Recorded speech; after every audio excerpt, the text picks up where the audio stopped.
Olá, sejam bem-vindos a mais um Negócios de Primeira, o podcast do empreendedor que quer resultados. Eu sou Ricardo Nantes, sou empreendedor, investidor e também mentor de empresários que querem crescer seu faturamento e a sua margem de lucro.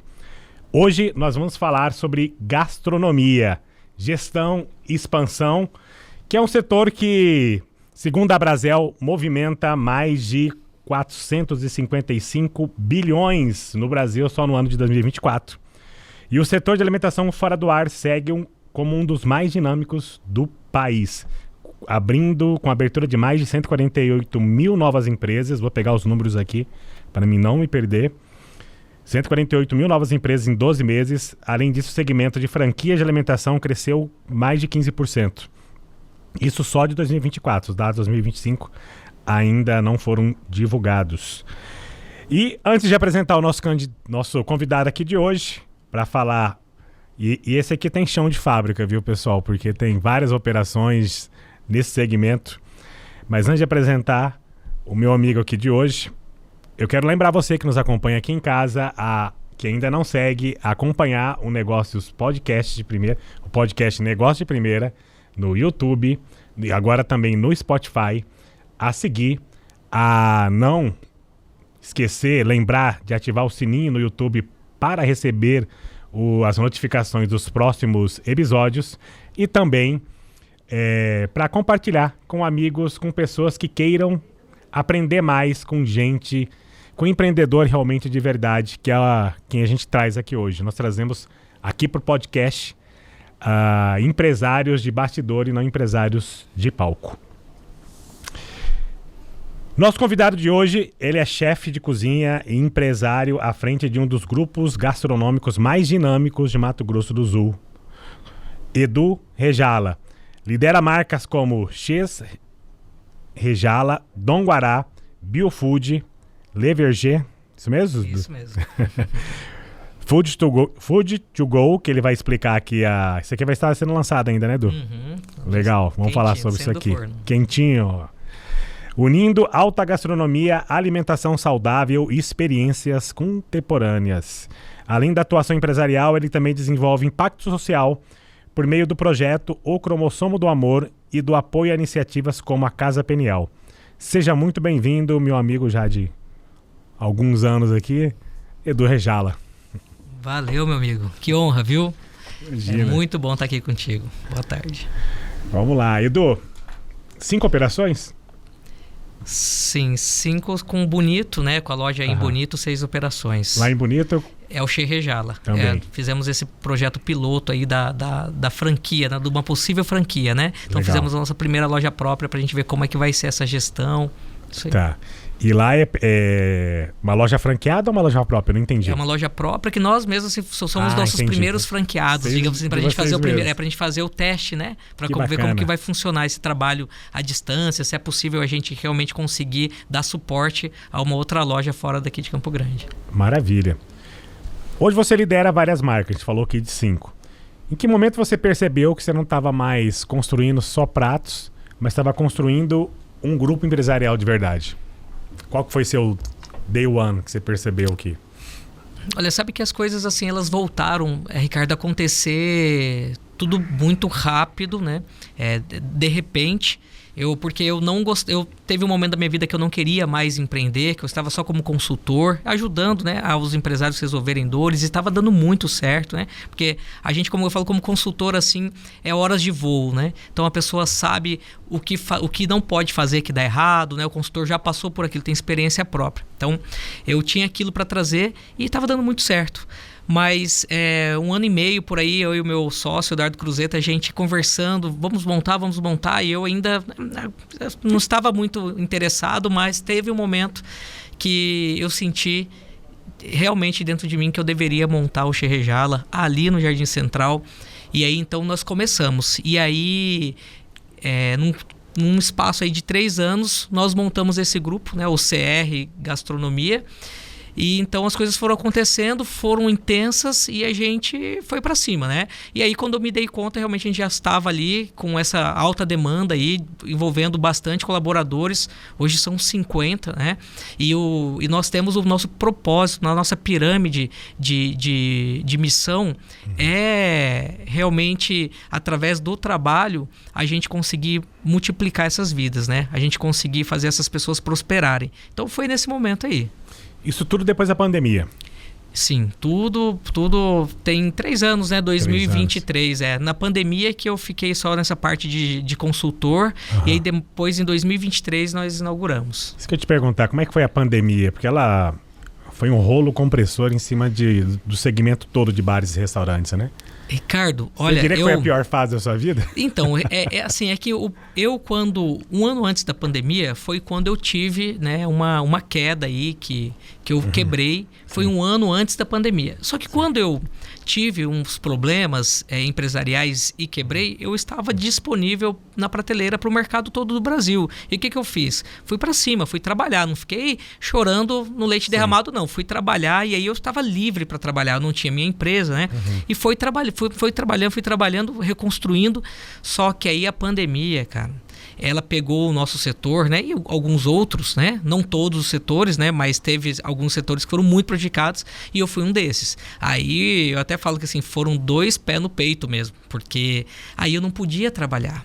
E assim, eu gosto muito de trabalhar. Eu falo assim, olha, essa fórmula eu sei que é possível. Estudo e trabalho, ela é uma fórmula vencedora. E aí na pandemia eu fiquei travado, né? E aí que eu fui entender como que eram essas questões de quadros de depressão, porque eu não podia mais ir na academia, eu não podia mais fazer meus eventos. Aí eu peguei Covid e não sentia o gosto das coisas, né? Fiquei 6 meses nessa situação. Mas assim, foi muito difícil, só que ela veio também e quem pôde aprender, né, entender que assim, o valor da vida, né? Então tem que tirar as lições boas e continuar batalhando. Então assim, mesmo na pandemia eu continuei me posicionando, continuei fazendo minhas placas de outdoor, né? Falando sobre a gastronomia, continuei me movimentando, né? Sim. E você falou um negócio importante, né? Porque hoje eu não conheço nenhum empresário, empreendedor que tem algum sucesso que não passou por algum momento de tombo. Porque faz parte. É aquela coisa que nos ajuda a ter... É um aprendizado caro, né? Sim. Obviamente, se tem essa opção de não errar e não ter um tombo e saber um caminho, isso fica mais fácil. Aí você passou por então isso te dá uma bagagem muito boa hoje. Você bater o olho em algumas coisas e você consegue falar, cara, isso aqui vai dar problema. Sim, né? É experiência, né? Encurta caminho. Pois é. Caminho, seu papel de mentor também hoje. Ricardo, eu sempre falo assim, a gente tem que... Por exemplo, o meu sócio, imagina eu chegar na fazenda lá dele e dizer assim, que cerca o quê? Larga a mão, vamos murar. Aí o gado não foge, a onça não entra, né? Ele falou, como assim murar, né? Tem que ser cerca. Então, por isso que quando nós temos que ter mentores, seja na parte empresarial, seja também na vida pessoal, né? Sim. Até muitas pessoas... a gente não pode deixar também de falar, quando a gente fala de tombo, de desilusões na vida, né? De fracassos, a gente também tem que lembrar da orfandade, né, Ricardo? Então, assim, faz falta, né? Ali um mentor, um pai, né? Sim. Tudo isso faz falta. Então, aí a gente sabe que, historicamente, isso existe no Brasil desde a época, né, da colonização, né? E aí eu fui uma pessoa que não tive um pai presente e eu entendo hoje o papel que eu falo, poxa, acho que se tivesse aquela pessoa ali, eu teria errado menos. E aí a gente tenta ensinar isso para os jovens hoje. Cara, se você nos ouvir, se você nos escutar, você vai errar menos, você vai levar menos pancada na vida, né? Entendi. Como que é a sua história, Edu? Voltando um pouco aí para sua infância, já que você tocou nesse ponto. Da onde que veio essa vontade sua de trabalhar como chefe e atuar no segmento de gastronomia? Alguém na sua família empreendeu nessa área? Você falou do seu pai, embora não foi tão presente.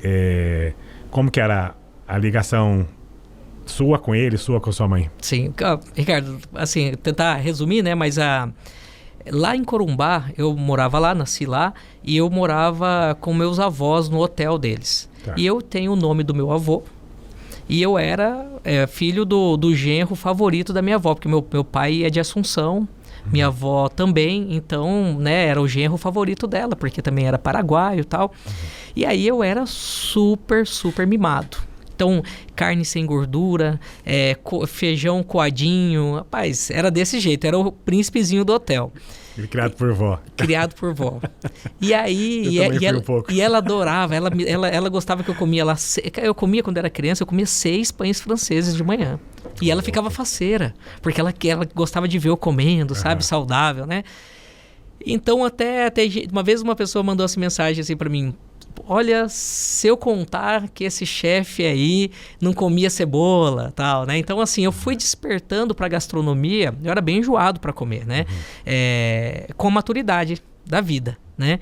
Então, eu era bem enjoado, tem um pouco de ironia nesse destino aí de eu ter me tornado cozinheiro, né? Mas isso aconteceu quando eu me mudei pra Portugal, isso foi início de 2008, e aí lá eu fui trabalhar, eu falei, bom, chega lá, vou entrar no shopping, arrumar um serviço de vendedor no primeiro dia, né? Cheguei lá, tem vaga? Tem. Eu quero, você tem documento? Não, então não. Rapaz, eu falei, 3 meses nessa, falei, vou voltar pro Brasil. Aí eu consegui meu primeiro emprego lá de auxiliar de eletricista, que foi legal porque eu consegui dar entrada lá no documento através desse serviço. E aí depois eu saí, fui trabalhar como garçom, aí eu já tinha o protocolo, né, de entrada no CEF, né, no Serviço de Estrangeiro e Fronteira, então a empresa já conseguia me contratar, fazer o contratinho. Não era a primeira empresa a me dar aquilo. E aí, trabalhando como garçom, eu passava em frente de um restaurante, eu trabalhava como garçom numa pizzaria, ali na Expo, em Lisboa, e aí eu passava para ir para minha casa em frente de um restaurante japonês. Certo. E aí, tava lá, vaga. E um dia eu parei lá para deixar meu currículo. E aí a moça lá me atendeu e falou, olha, volta mais tarde que o Tomás vai estar aí, que era o diretor, um português. Voltei, era minha folga. E aí eu voltei lá e o Tomás não estava.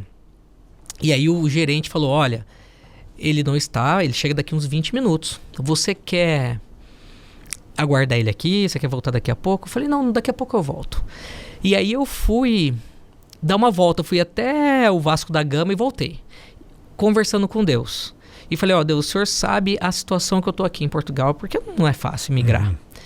Só que se não for da tua vontade... Sentiu muito preconceito? Faziam com você lá muito preconceito? Ah, assim, na época daquela novela Laços de Família, Janequine, a gente era sucesso. Mas depois virou praga, cara. Depois o brasileiro... A galera apronta muito também, cara. Também, não é fácil, imagino, né? E o português, assim, eu sinto que ficou aquele sentimento um pouquinho de invejinha, tudo mais. Porque Portugal foi uma grande nação, né? Então eles perderam muito, e brasileiro, né? Atende melhor também, né? Cara, não tô sendo barrista aqui não, mas quando a gente viaja pra fora, você vê que quando o garçom, o empreendedor brasileiro, eles têm um quê de saber atender um pouco melhor do que... Ricardo, sabe o que eu falo? Que quando a gente tá fora, a gente vê o quanto que nós somos foda. O quanto que o brasileiro é completo, sabe? Então... Eu falo isso para as pessoas, o pessoal fala que fora de cara, não é, você não tem ideia, a gente atende muito bem aqui. Não, a gente é safo, nós somos flexíveis, sabe? Somos gente boa, né? Então as pessoas gostam do brasileiro. A gente fala gostoso, sabe? Por exemplo, uma palavra que é brasileira, cara. Não tem no português de Portugal, né? Então assim, eu acho que a gente é uma nação, assim, tem uma forma... É bacana, as pessoas gostam muito dos brasileiros. Então, eu não sofri esse preconceito. Mas, fui trabalhar como garçom e aí, nesse restaurante japonês, eu voltei, né? Troquei essa ideia com Deus, voltei e o Tomás me fez uma proposta lá e eu aceitei. Tô comentando esse negócio de Deus porque lá na frente, o gerente, que não era muito boa pessoa, cara, era meio malo, assim. O gerente era português também. Ele falou um dia pra mim assim, eu não sei da onde, por que o Tomás te deu este salário e este horário. Ele não te conhece de lugar nenhum. E aí eu entendi que eu recebi ali uma proposta especial. E aí eu linko com o meu pedido ali na conversa ali com Deus. Então era pra eu ter entrado nesse restaurante. E quando eu entrei nesse restaurante, como garçom, surgiu uma vaga de auxiliar de cozinha, de sushi man. Tá vendo que até então eu não sou nada a ver com a cozinha, eu sou garçom. E aí eu cheguei para esse gerente e falei assim, eu quero essa vaga. Aí ele olhou para mim na lata e falou assim, você não vai conseguir. Ele não falou, só falou assim. Eu falei, por quê? Ele falou, porque você acha que você vai entrar aqui e vai virar sushi man? Não, você vai ter que vir de manhã, mais cedo, ajudar eles a fabricarem todo o sushi. Quando o salão encher, você vai pro salão fazer o seu salário. E aí de noite você vai fazer a mesma coisa, você vai chegar mais cedo e tal. Eu peso hoje 73 quilos. E quando eu fui pra lá eu pesava praticamente isso, 73. Eu fiquei, Ricardo, com 59 quilos. Eu topei esse desafio, mas eu só trabalhava. Era intenso o negócio. Só que aí começou. Então começou com essa oportunidade de garçom, com salário melhor, com horário melhor. Depois, essa oportunidade para ser um sushi man ali. E aí, beleza, me estabilizei. Eu gostava de treinar, voltei a ganhar meu peso e tal. E aí a Solinka, que é uma clínica, que é uma academia lá, show, né? XPTO lá de Portugal. Eles tinham, inclusive, a possibilidade de te dar a formação de personal trainer sem você ter o bacharel em educação física. E tava lá, última turma para você se formar como personal. Nananana. O que eu fiz? Fui lá me inscrever. Só que a Solinka fica bem distante. Imagina como se fosse antes o Dama, que fica distante ali. Não tem metrô, não tem ônibus, né? O pessoal só tem acesso de carro, né? E eu fui nessa Solinka me inscrever. Cheguei lá, me inscrevi, tal. Falei, bom, agora fechou, venci nessa vida. Eu vou fazer o meu sushizinho e nas horas vagas eu vou ser personal trainer. Acabou, venci Portugal, né?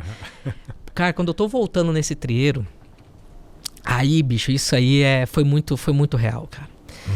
Eu ouvi uma voz, cara. E aí eu tenho o entendimento de que quando é uma voz audível, é o próprio Deus falando mesmo, assim, praticamente, sabe? Não é muito o seu eu com o interior, não. É mesmo tipo o Espírito Santo que a Bíblia diz que ele deixou aqui na terra, né? Falando assim, o que você quer? Cara, eu tava voltando do potrieiro, eu tinha acabado de fazer minha inscrição. Você não queria um emprego, uma profissão? Eu não te dei? Que é a pegada do sushi. E agora você quer ser personal trainer? O que você quer? Cadê o foco? Cara, foi tão real. Você tinha quantos anos? Eu tinha 21. Sim. Foi tão real que naquele momento, Ricardo, eu decidi que eu não voltaria para fazer aquele curso. Mas eu poderia ter voltado lá e falado assim, olha, acabou de morrer minha avó, meu cachorro lá no Brasil e eu tenho que... Não vou poder fazer o curso. Acho que eles me devolveriam o dinheiro porque eu tinha acabado de fazer, eu não tinha dinheiro. Era um dinheiro ali contado, que com certeza fez falta para outras coisas. Mas, cara, foi tão real, tão sobrenatural, que eu falei, quer saber? Aqui eu não volto mais, nessa academia, para fazer esse curso. Segui minha vida no sushi, e aí as coisas foram acontecendo. E você foi de manhã cedo, do jeito que o gerente comentou? 5 horas da manhã, fazer o sushi, eu fiquei com 59 quilos. Caiu de 73 para 59 fazendo isso. Quanto tempo você ficou? Eu fiquei ali mais ou menos uns 4, 5 meses nessa função. Entendi. Aí depois eu já recebi uma outra proposta de um outro lugar para trabalhar com sushi, aí eu fui avançando, né? Entendi. Aí eu fui avançando, sim. Mas aí deu assim, aí eu vi também essa mão de Deus nas minhas mãos, né? No meu trabalho. Entendi. Porque aí eu fui aprendendo muito rápido, fui me dedicando. Só que eu era novo. Então o que eu não tinha? Muito jogo de cintura. Não era muito flexível, né? E aí quando a gente é muito novo, a gente não engole muito sapo, né? A gente quer, né, muito dono da razão. Isso fez com que eu não tivesse uma estabilidade financeira, porque eu ficava num lugar, não gostava do jeito que a pessoa me tratava, saía, ia para outro, tal, coisa de menino novo, né? Mas isso me trouxe um know-how, porque eu fui pegando um pouquinho de cada, Aí quando eu volto pro Brasil, eu vejo que eu falei, caramba, peraí, eu tenho um know-how aqui que... Quando você voltou pra cá, em que ano? 2011, final de 2011. Eu voltei, mas eu fiquei só em 2012 que eu fui trabalhar como na área da cozinha, do sushi. Aí eu fiquei 1 ano trabalhando aqui para as pessoas. Você trabalhou onde aqui, primeiro emprego local? Primeiro emprego... Tare, eu acho que chamava o lugar. Tare, depois o Shiitake. Já tinha essa cultura de sushi aqui, que nem é hoje ou não? Tinha pouco, né? Quem difundiu mesmo foi o Adriano, né? Falecido Adriano, que foi dono do Sushi Express, né? Um cara super jovem que tava voando aí. Ele que popularizou, digamos, o sushi aqui em Campo Grande. Mas aí foi assim, trabalhei um aninho ali como funcionário ali pro pessoal. E aí então iniciamos o empreendedorismo, né? Aí um colega me chamou para montar um restaurante. Aí montamos o primeiro, aí foi indo. Entendi. O primeiro empreendimento seu foi em que ano?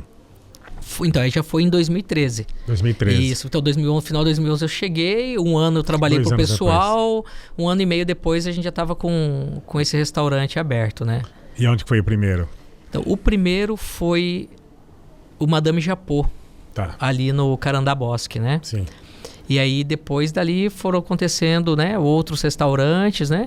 E aí até então eu depois paro de trabalhar com restaurante quando eu tive um problema societário e aí a gente teve que fechar. Foi até polêmico esse fechamento do Nasca, um restaurante peruano que eu montei aqui em Campo Grande, ali na Antônio Maria Coelho. E aí depois eu fico aí uns 2 anos só como consultor. E aí então, há 3 anos e pouquinho, eu decido novamente voltar a empreender. E aí a gente monta então o grupo, aí nasce o grupo CR Gastronomia. Entendi. Quando ele nasceu com qual? Ele começou com o X Rejala ou já abriu com o Dom Guará junto? O primeiro que abriu, o primeiro CNPJ foi o Che Rejala, mas o Guará já estava alugado à loja. Porque o que eu trouxe pro Cruzeta, né, pro meu sócio, Eduardo Cruzeta? Falei, Edu, eu topo, mas a gente tem que pegar 2 salas. Porque eu sei que eu vou ficar o dia inteiro aqui, cara. Esse negócio abre das 10 às 10, segunda a segunda. Então eu não vou ficar aqui só para cuidar de uma loja. Eu topo se a gente abrir 2. Aí locamos as 2 salas, pedimos uma carência pro Guará, porque a gente ia primeiro cuidar da abertura do sushi.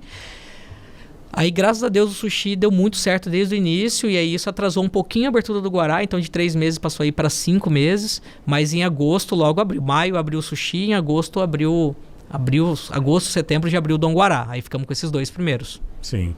E ali, que nem você falou, das 10 às 10, né? Sim. Na hora do almoço pega não só o pessoal local, o pessoal das escolas também.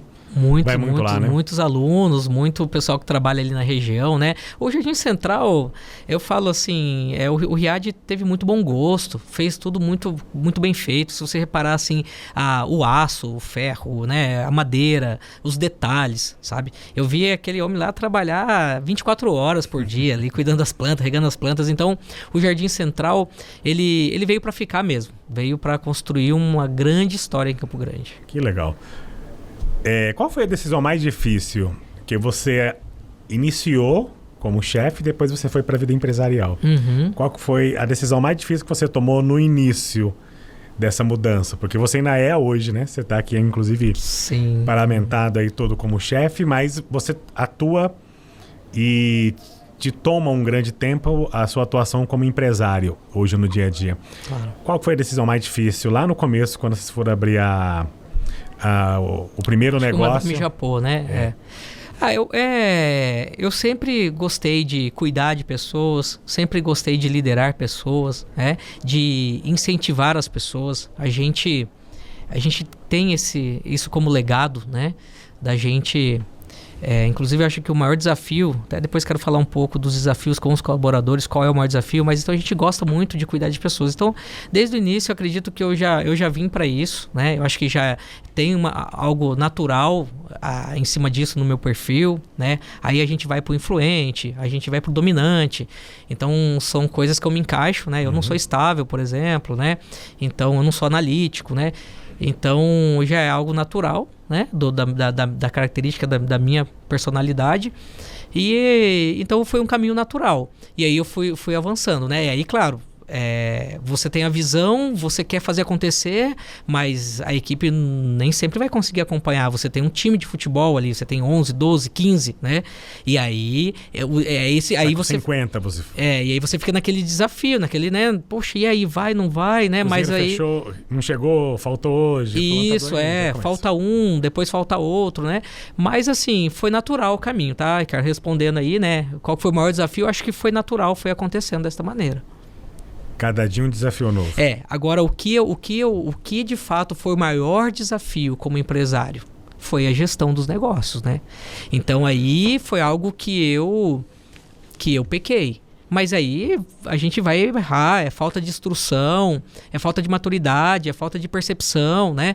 Eu lembro quando eu cheguei em Portugal também, eu tive uma boa oportunidade para trabalhar no Hard Rock Café e não consegui entrar porque eu não tinha inglês fluente. Então, você vê, faltou instrução, faltou preparo, né?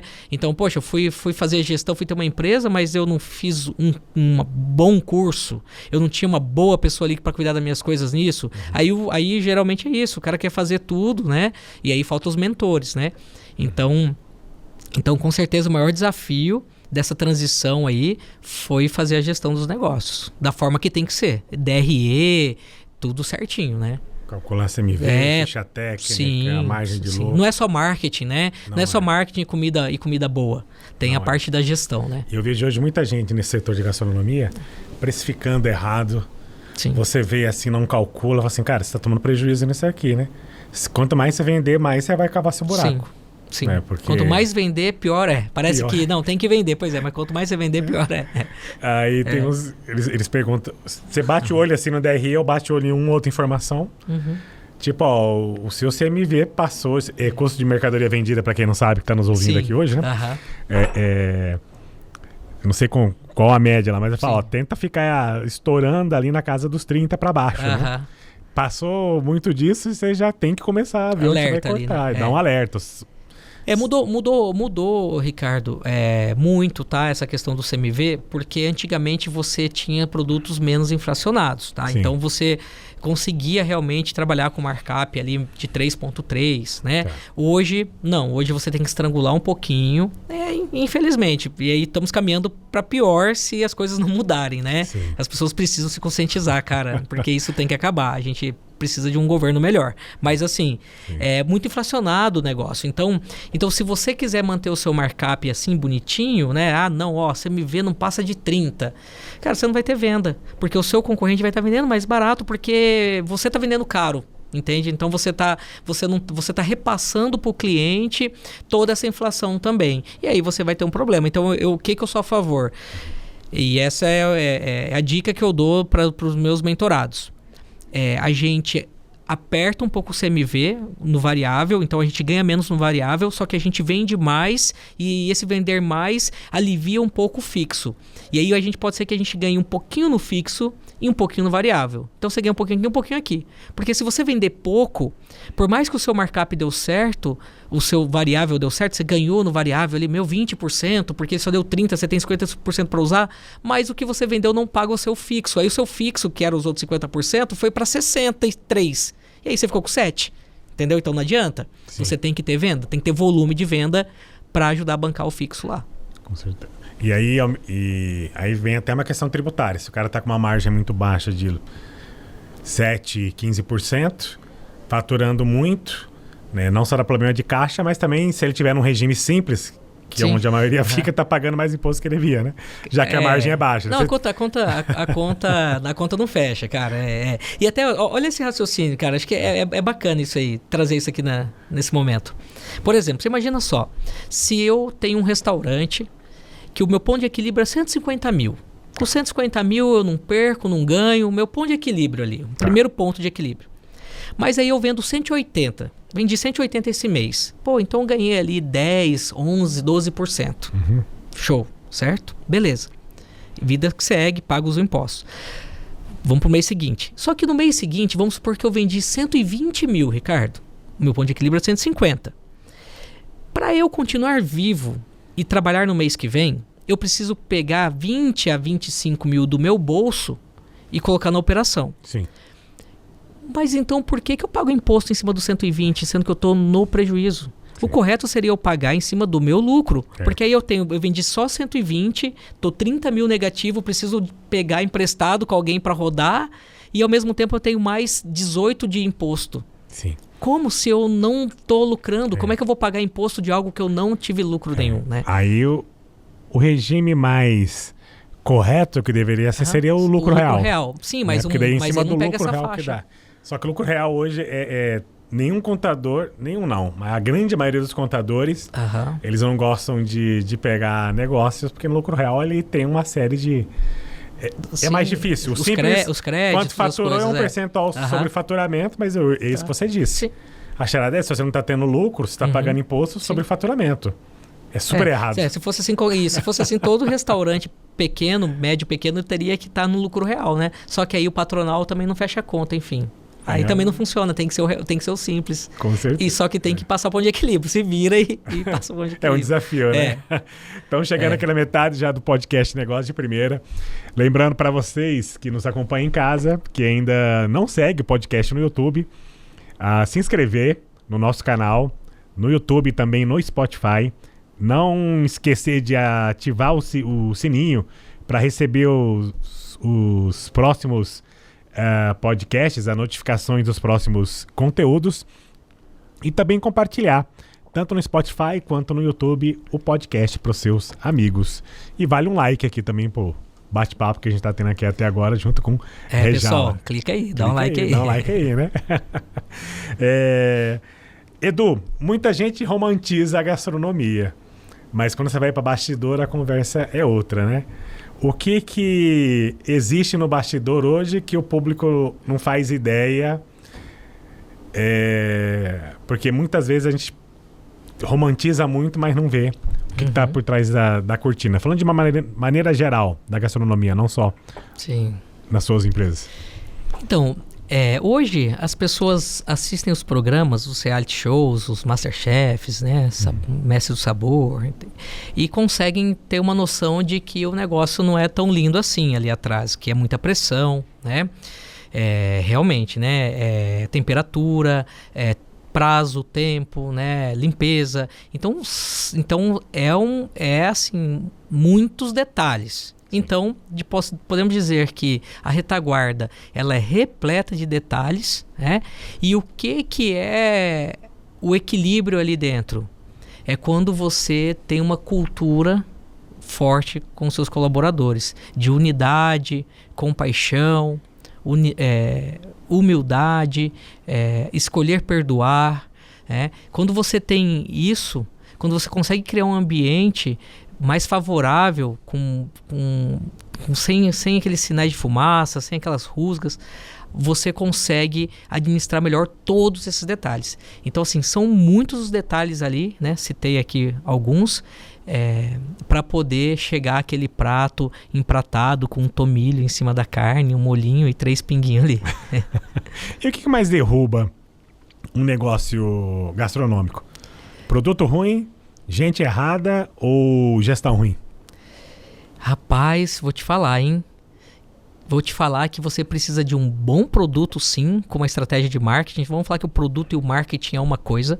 Vamos falar de um triângulo, pelo menos, Ricardo. O produto e o marketing é um. A gestão dos números, que a gente começou a falar sobre isso, com certeza é a outra ponta desse triângulo. E a outra ponta desse triângulo, meu amigo, é o time, são as pessoas. Então, são 3 grandes desafios. Você precisa ter um produto, às vezes para isso você pode contratar um consultor, alguém que tenha essa habilidade para te ensinar isso. Fazer a gestão dos números, aí você pode contratar alguém também, mas tem que ter muita disciplina, né, para você seguir isso na risca. E depois você também tem que cuidar do seu time, então você também pode contratar uma pessoa para te ajudar a isso. Eu acredito que esse triângulo, esses 3 pontos são os principais para manter o seu negócio em pé e prosperando. Qualquer ponto desse que não esteja alinhado, você vai se estressar. E aí isso pode causar um relacionamento, um matrimônio, né? Uma doença, né? Então, cara, falamos de 3 pilares fundamentais aí. Tá puxado, né?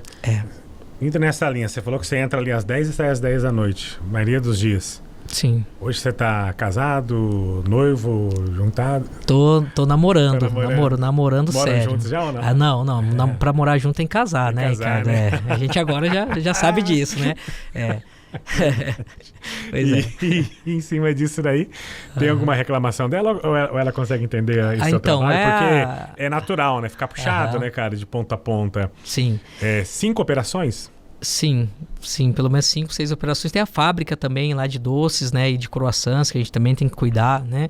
Tem que ter um time bom, né. Hoje eu conto com uma estrutura boa de pessoas firmes, capacitadas, que eu consigo fazer essa distribuição, né?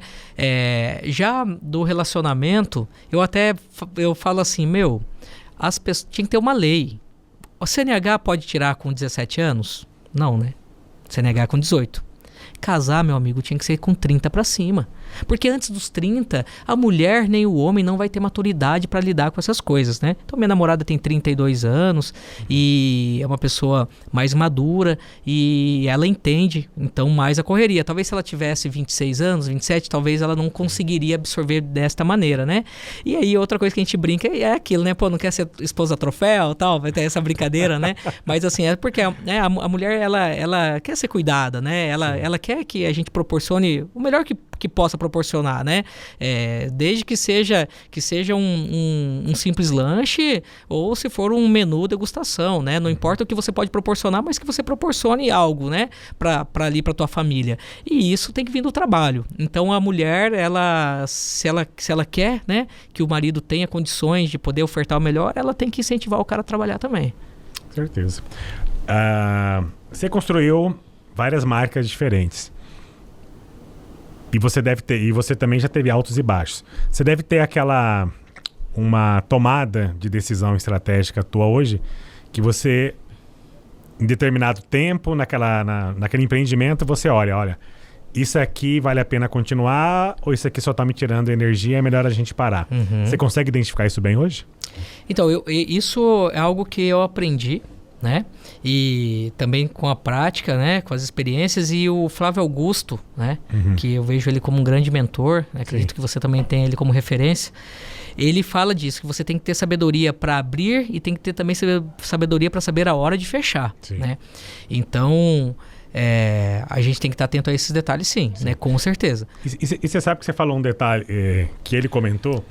Eu gosto de falar porque realmente ele é empreendedor de verdade, que nem a gente, né? Abriu negócios, fechou, uns deram certo, outros não, mas enfim, no grosso não lá não é de berço, assim. Exatamente. Né? E eu vejo muita gente de palco falar que você não pode desistir do seu sonho, você não pode... tem que continuar. Cara, depende. Se a coisa não tá legal, você vê que o modelo de negócio não tá funcionando, você já tentou mudar 1, 2, 3 vezes o modelo de negócio e não tá funcionando, talvez seja a hora, vamos parar disso aqui e vamos fazer outra coisa. Porque é dinheiro bom e tempo seu, principalmente, que você não vai recuperar nunca. Esses dias eu tenho um pessoal que tava, né, passando uma situação de continuar aberto ou de desistir. Eu falei, olha, eu acho o seguinte, o que você acha? Eu falei, olha, eu acho que antes de vocês desistirem, vocês têm que fazer o dever de casa. Vamos primeiro fazer o dever de casa? Vamos primeiro realmente fazer as coisas que tem que fazer para dar certo? Porque eu acho que falta vocês fazerem algumas coisas que vocês nunca fizeram por falta de conhecimento e isso eu acredito que é um dos problemas porque ainda não deu certo o seu negócio. Vamos primeiro fazer o dever de casa? Se não rolar depois disso, aí eu acho que dá para considerar assim o fechamento. Entendeu, Ricardo? Então eu acho que tem que... E outra coisa sobre, mas o meu negócio já tá rodando, já fiz o dever de casa, não foi. Aí, cara, esses dias eu vi um vídeo interessante que falava assim, se você sabe que aquele avião vai cair, você subiria mesmo assim nele só porque você comprou já o bilhete? Né? Então, só porque você está com o seu negócio, não sei o quê, porque você já investiu, você não vai aceitar que ele pode quebrar, né? Então... Só porque você já comprou a passagem, você vai entrar naquele avião que você sabe que pode cair. Sim. Então, eu acho que não há problema. É sabedoria também, né? Alinhado com esse pensamento aí, né? Do Flávio Augusto, que é sabedoria, assim, saber a hora de abrir e saber a hora de fechar. Com certeza ele deve fazer isso até hoje na vida dele, né? Certeza. Normal. E a gente faz isso também nos nossos, né? Fazemos isso também. Você abre e você vê, você acompanha... Com certeza. Perfeito, você tem que fazer lição de casa. Uhum. A hora que você estressa tudo ali, fez a lição, já tem... Cara, talvez é a hora de eu direcionar o meu tempo e a minha energia para outra coisa, funciona. Isso mesmo. Que hoje é um desafio pro... O maior problema que eu vejo dos empreendedores hoje é a falta de foco. E quando o cara entende, começa a ter sucesso, e ele fala, cara, eu devia ter tido mais hiperfoco e dito não para algumas coisas e focado mais em determinados pontos. Sim. Mas você só consegue saber disso em cima de número, em cima de indicador, em cima de detalhes, até lá é tiro no escuro. E os empreendedores eu vejo muito acontecer isso, cara. a questão de foco, falta de acompanhamento, falta de número, não faz a lição de casa. E aí não sabe o que está acontecendo. Uma simples conciliação bancária, as pessoas não fazem. Ela não sabe se ela vendeu aqueles R$100 no cartão de crédito, se realmente entrou os 90 e poucos menos a taxa acordada no contrato. Nem isso faz. Às vezes está perdendo ali vários dinheiros que está impossibilitando ela de avançar na vida. E esse é um limbo, hein? Então, cara, assim, então tem que cuidar dos detalhes, né, Ricardo? Com certeza. E negócio de alimentação, onde normalmente o empresário perde mais dinheiro sem perceber?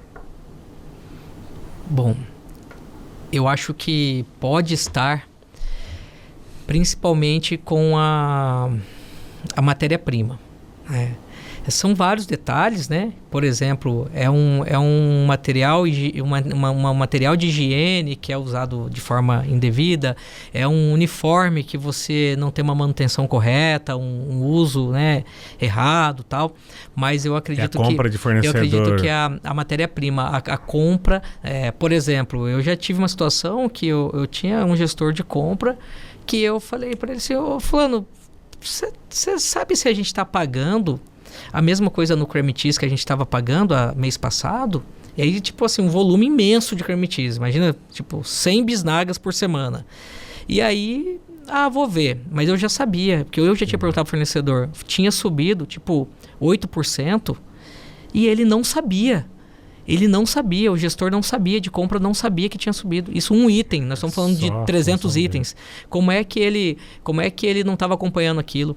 Então, a compra, ela tem que ser, que é o CMV, né? O controle ali do variável. Eu acredito que, então, restaurantes, assim, eles pecam muito nisso. Por exemplo, intermediadores, né? Tudo, né? Você deu um exemplo de um item que subiu e a pessoa não acompanhou. Isso. Mas você tem aquela questão de orçamento também, né? Tem gente que compra do mesmo fornecedor toda a vida, mas a cada 3 meses não pede, ou a cada 2 meses, ou mensal, para itens muito em quantidade, talvez o ideal até mensal, para verificar se o que ele está comprando está dentro do padrão. Porque é em detalhes assim que você tira a sua margem de lucro. Ricardo, dia F do Forte. Aí tá lá limão, R$1,99. Tá certo, vai lá e comprou o limão. Aí a pessoa já aproveita e compra todas as outras coisas lá. E aí caiu na pegadinha do chamariz, né? Vou trazer um produto ou outro na oferta, os outros produtos não estão com preços tão competitivos. Então, assim, você tem que saber. O dia de segunda você vai nesse e faz essas compras, terça você faz aquele. É importante você... mas eu só tenho dinheiro para comprar por dia. Então, amigo, acho que você tem que repensar. Talvez não seja o momento adequado para você empreender, porque a compra ela não pode ser assim. Essa compra vai dar errado, você vai deixar dinheiro na mesa. Então as pessoas têm que também ter essa mentoria, né? Poxa, não é assim, né? Então, assim, isso a gente falou da variável. Se a gente pegar 50% e considerar que é o variável, o CMV, então eu tenho que cuidar disso aqui. Estou falando só de produto. Os outros 50% é aquilo. Um ar-condicionado ligado, uma manutenção, né? Então, uma água, uma energia, um uniforme, entende? Então, tudo isso está no fixo, né? Então, o que estrangula o empresário do ramo de comida? Esses 2 pontos. Um é a mercadoria, porque ele vai te roubar os percentuais ali, e o outro é esses custos fixos da sua operação que vai roubar os percentuais. Então, assim, na verdade, é tão simples quanto isso. Sim. Né? É só isso. Os 2. Aí tem as perdas também, né? Sim. Durante a produção. Exato. E aí tem que ter... Sobras. Tudo isso. E você tem que estar atento a esses detalhes, né? Esses dias eu corrigi um negócio no salmão que a gente tem aproximadamente umas 25 caixas por semana de salmão. Eu acredito que a gente vai reduzir em 2 caixas por semana por causa de um detalhe que eu me atentei ali no corte do salmão. E isso vai economizar... Era 25 caixas? 25 caixas por semana. Para 2? Vão diminuir 2 tá. por semana. Mas nós estamos falando de quase R$4.000 por semana por causa de um detalhe. De 22 é quase 20%, né? Então, Não, 10%. E se você falar 4 mil por semana, são 16 mil por mês, né? São quase 200 mil por ano. Por causa de um detalhe, eu posso dizer para você que nesse último ano eu deixei esses 200 mil na mesa. Por causa de um detalhe que eu mudei no salmão lá. que eu não estava me Agora atentando. Eu fiquei curioso. Você pode compartilhar ou a concorrência vai pegar? Não tem nenhum problema, cara. Ixi, isso aí é bom para as pessoas aprenderem também, cara. A gente é bem tranquilo quanto a isso. O detalhe é que na hora de fazer a limpeza do peixe, a gente tem uma parte, um subproduto do salmão, que é o retalho no português falado, mas no japonês diz kuzu. K-U-Z-U, kuzu. É o retalho do salmão. E o retalho você usa para outras coisas, para fazer os sushis grelhados. E aí uma parte grande do salmão ali que eu poderia utilizar para fazer as tiras do Sofia, que é um sushi que a gente vende bastante. Entendi. E fazer alguns outros pratos, estava não indo pro lixo, estava usando como subproduto. E aí esse subproduto estava inclusive sobrando, sendo doado, tal, mas assim, estava utilizando errado. Então eu organizei o corte com o peixeiro. E aí, feito isso, a gente conseguiu reduzir aí em 2 caixas. Em vez de 25 por semana, usar 23. Olha só, que incrível. Um detalhe. O X Rejala virou referência e concentra força de marca e também de faturamento. O que que você fez na operação se tornar... É o carro-chefe hoje do grupo? Ah, com certeza. Que você fez ela para se tornar o carro-chefe? Eu acredito que... Acho que a história sua, cara, nome, posicionamento, isso que você comentou. Isso, é o legado, né? Realmente, assim, cuidar também. O pessoal fala, Edu, que sushi... Por exemplo, vou dar um exemplo de risoto. Edu, que risoto maravilhoso. Eu falo, eu não sou Jesus, eu não faço milagre. O meu arroz é importado, o meu parmesão é pelo menos ali argentino. Então a gente precisa ter produtos de qualidade para chegar, né, num produto legal, né? Então ali no sushi a gente cuida dos detalhes, a gente não abre mão de usar excelentes produtos, né? Por exemplo, o meu salmão, ele chega toda semana direto do Chile. No mercado aqui, você vai nos mercados aqui, tudo bem, você vai comprar um peixe bom. Só que é um peixe, às vezes, que já chegou há alguns dias, eles já trabalharam e agora está próximo do vencimento, eles colocam lá na oferta. Então eu poderia fazer isso e comprar lá na oferta, toda semana, ficar procurando salmão na cidade. Eu vou economizar um pouquinho ali na compra, mas não é o mesmo produto. Não é um produto que acabou de chegar, né? Então meu produto chega todas as quartas-feiras, chega direto do Chile para abastecer a nossa semana, né? Então, assim... Mas nisso você tem que fazer com muita antecedência o pedido, ou não? Como é que funciona? Tem uma logística muito boa, né? De uma distribuidora muito forte aqui no Brasil. E aí a gente faz o pedido toda segunda-feira, cedo. E aí já sai o caminhão, Entendi. E agora com tudo isso que está acontecendo aí da rota e tudo mais, né? Deus quiser vai melhorar ainda mais a logística. Imagino. Em que momento o crescimento começa a virar uma complexidade demais que você percebeu? Logo no primeiro negócio que você abriu... Ou depois de estar abrindo mais de uma unidade? Desde o primeiro. Eu acho que o que eu posso dizer é que, na minha experiência, é que desde o primeiro. Porque esses detalhes todos que a gente está falando, eles fazem parte do seu pequeno negócio. Se você tiver um delivery na sua casa, você vai ter que cuidar de todos esses pontos aí. E são muitos pontos, são muitos detalhes, né? Mas que são possíveis, né? Então eu acredito que quanto maior você fica, mais eles vão se potencializar mais, só que ao mesmo tempo você também tem condições de ter mais pessoas te ajudando. Então quando você é pequeno, tem menos complexidade, mas é só você, então e depois é mais complexo, mas você tem um time, mas não deixa de ser complexo. Então eu acredito que é desde o início mesmo. E o que você tem que saber é o que você quer. Se você aceita aquilo, se você acredita que aquilo faz parte do teu propósito. Então, eu tenho comigo isso, esse propósito da gente multiplicar a vida das pessoas através do trabalho, né? Sim. Então, vamos lá. Aí cabe a nós ter que praticamente abrir a cabeça ali da pessoa e colocar dentro dali da cabeça, inculcar a cultura da nossa empresa, os valores, a visão, né? Tem uma cena, Ricardo, compartilhar isso rapidinho, que eu vou trazer agora para a próxima Assembleia Geral com a minha equipe, que é daquele filme Tropa de Elite, que o Capitão Nascimento, ele chega e o amigo dele morre lá no fliperama. Por engano, matam o amigo dele do BOPE. Sim. E ele chega em casa, a mulher tá lá... Do primeiro ainda episódio, isso, né? E a mulher... Isso, do primeiro. E a mulher dele tá lá, ele chega e ela fala com ele qualquer coisinha de nada e ele já mete o dedo na cara dela, nervoso, e fala, não sei o que, briga com a mulher pra caramba. Acaba que a mulher saindo de casa, se divorciando e tal. E o filho dele sendo criado com outro pai... Por quê? Porque ele levou o estresse do trabalho para dentro de casa, né? Então, É isso que eu quero com a minha equipe, que eles entendam que ali no trabalho é para produzir. Porque lá fora, aquele negócio de deixa os problemas lá fora, não é que assim, não é clichê. É porque o leão de verdade está lá fora. Você vem para o trabalho, produz, ganha seu dinheiro, seja útil e volta para resolver os seus verdadeiros problemas. Então o trabalho não pode ser um problema. Então tem que cuidar do time, a gente tem que inculcar mesmo a cultura, os valores, falar, não, porque eu não quero que a mulher chega na casa dela depois do trabalho e o marido vai procurar ela e ela tá com dor de cabeça, ela tá cansada, e não é cansada do corpo, cara, ela tá cansada mentalmente, ela passou o dia estressado, é um coleguinha que ficou fazendo piadinha, é um coleguinha que ficou fazendo fofoca, sabe, é aquele ambiente tóxico. Sim. E é isso que a gente não tolera cada dia. Hoje, na nosso template de vaga de emprego está escrito assim, observação, não toleramos fofoca. Na entrevista é dito, não toleramos fofoca. Está no regimento interno, não toleramos fofoca. Bacana. Se pegou fofoca, Ricardo, demissão, cara. Hoje a gente faz isso, viu? Demissão direta. Hoje você tem um regimento interno pro grupo ou para cada operação? Pro grupo. A gente contrata a pessoa para ela trabalhar no grupo, né? Mas os mesmos regimentos para todo mundo? O mesmo regimento, o mesmo princípio de isonomia, né?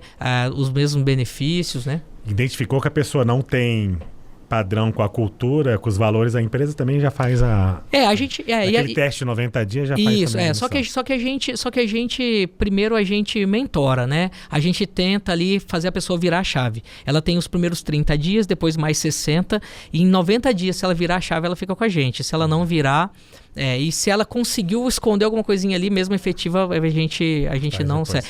Porque... Maioria comportamental, imagino eu. Técnico é o de menos, né?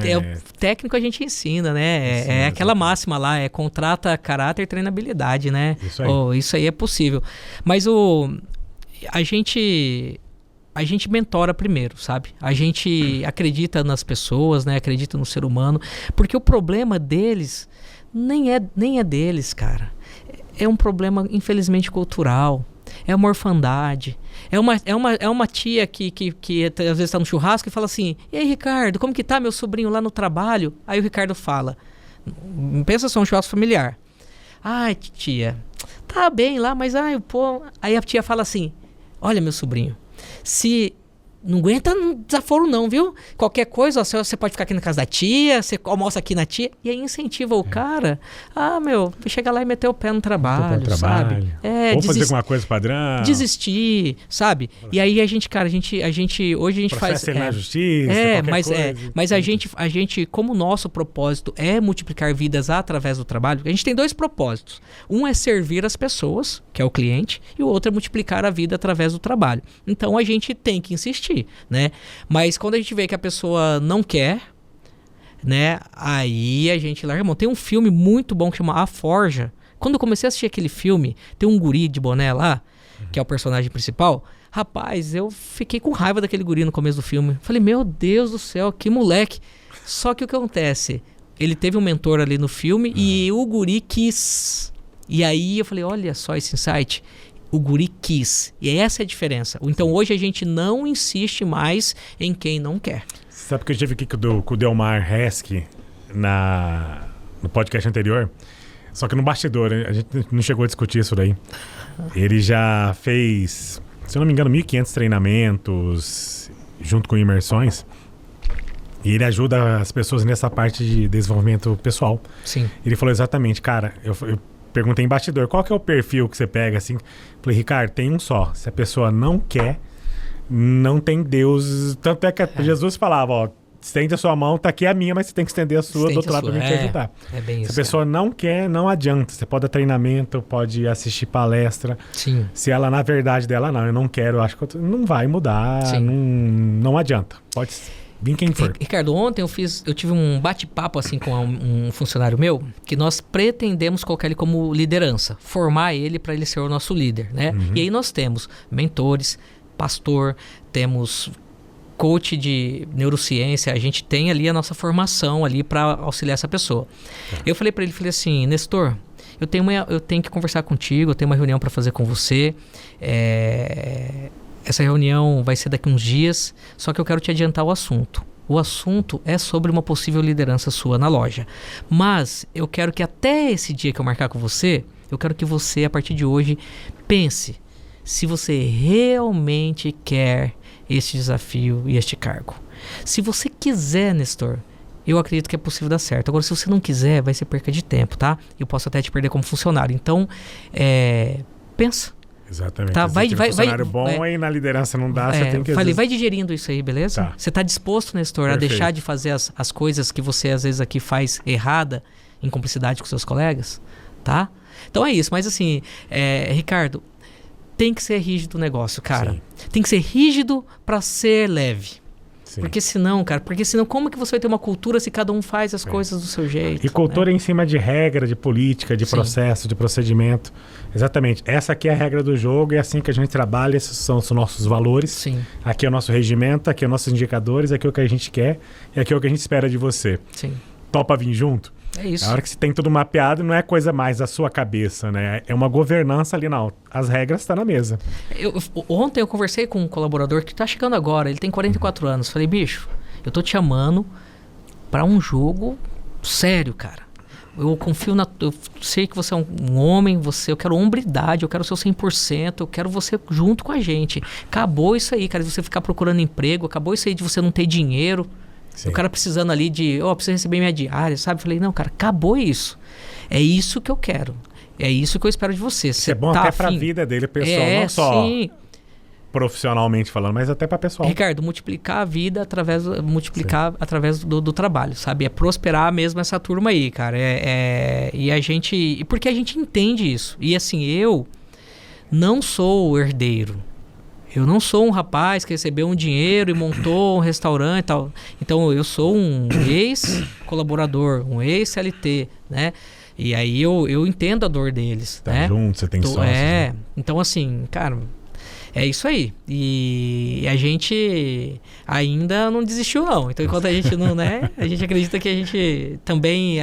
Esses dias eu falei para um colaborador, Ricardo, para fechar esse raciocínio.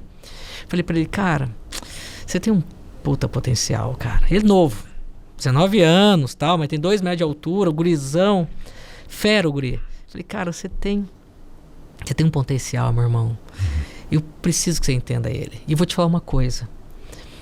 Demitir você, tudo bem se você não quiser tal, mas, cara, você não sabe o gostinho que aí eu citei o Rafael, que é o meu outro sócio operacional, junto comigo ali, o gestor comigo. Falei, cara, você não sabe a alegria que é pra nós quando vocês dão certo.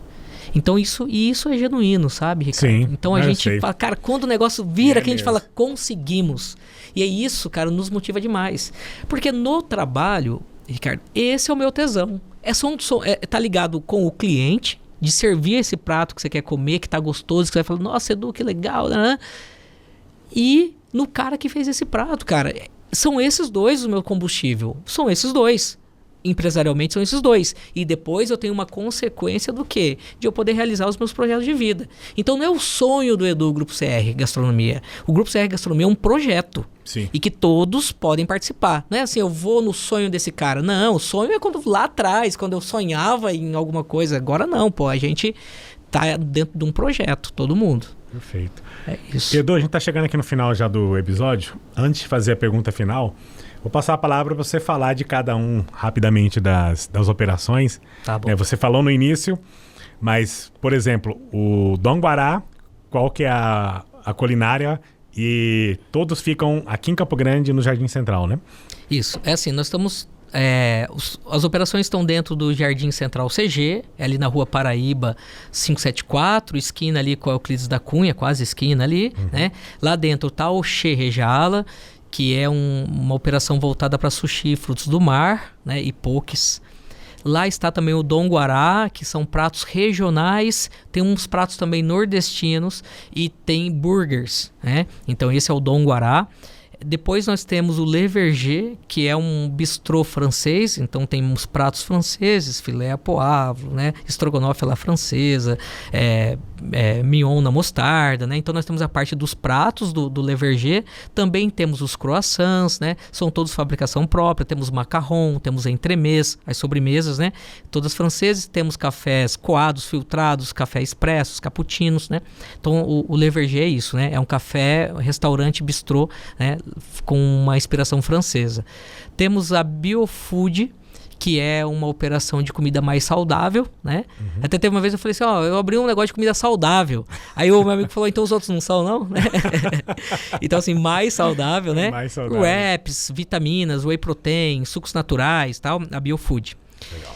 Está vindo, né? Estamos abrindo agora, esse mês de abril, a Food to Go, lá dentro do Jardim Central. Então será a 5ª operação nossa lá dentro, que é aquela pegada de aeroporto, que você vai, pega ali a salada dentro da gôndola refrigerada, pega os talheres, pega o seu suco, paga e vai comer, pega uma salada de fruta, pega um sanduíche, pega ali uma esfirra, esquenta no micro-ondas, pega o seu chá ali, pega água quente, coloca, pega a sua kombucha, pega a sua bolacha passatempo, pega o seu chiclete, o seu fine. Sabe, aeroporto? Tá com pressa, né? Pega ali e vai comer, né? Para levar para casa ou para comer ali. Aí nós temos o nosso delivery. E no delivery do sushi, ele é separado ali do jardim, né? Pelo fluxo e tudo mais. E lá nesse delivery também está a nossa fábrica, né? De croissants e doces.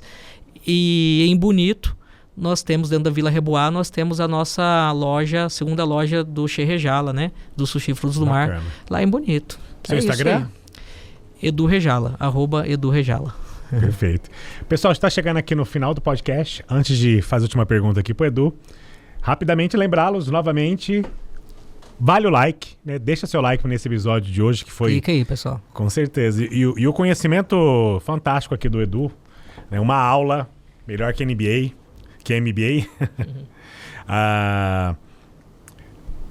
a nos acompanhar, a se inscrever no canal no YouTube e também no canal no Spotify, ativar o sininho para receber as notificações dos próximos episódios e compartilhar também o podcast Negócio de Primeira para seus amigos, familiares, tanto no Spotify e agora também no YouTube.